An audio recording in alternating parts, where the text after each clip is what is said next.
Hi everyone! Welcome back to our channel. So on today's video, I am going to show you how I make this super tasty and super cheesier sandwich spread. I think of a sandwich as a blank canvas and I want to create something absolutely delicious and layered great flavor.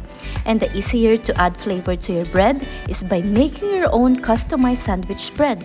So let's jump up into my kitchen and let's start preparing my cheesy egg pimiento. So keep on watching, guys!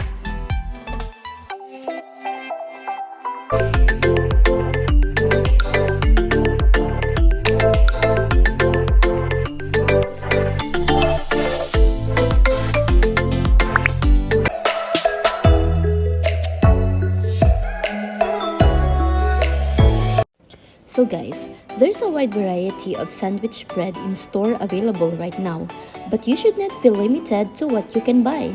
Experiment with creating your own by combining ingredients you already have in your pantry and fridge. So here's the ingredients I'll be needing in this recipe.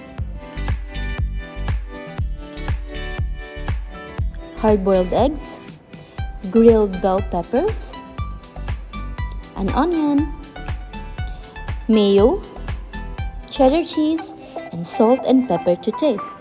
And here's the simple ingredients I'll be needing in my recipe. And the next thing that I'm going to do is to combine all the ingredients into a mixing bowl.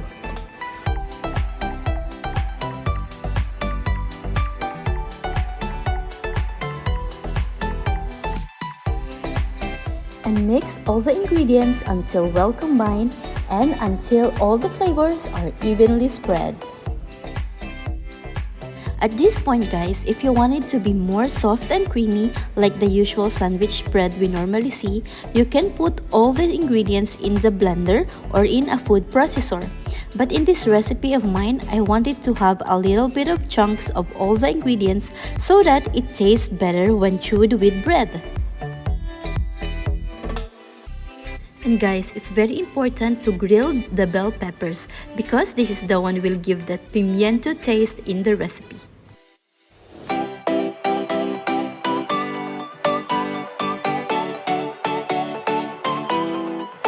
And ta-da! Here it is, guys! My cheesy egg pimiento spread.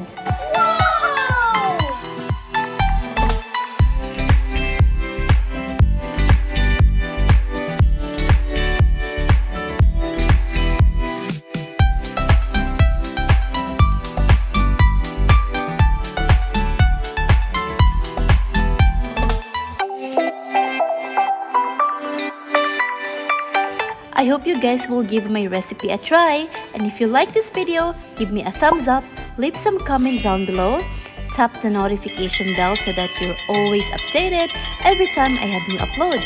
And of course, don't forget to subscribe to my channel.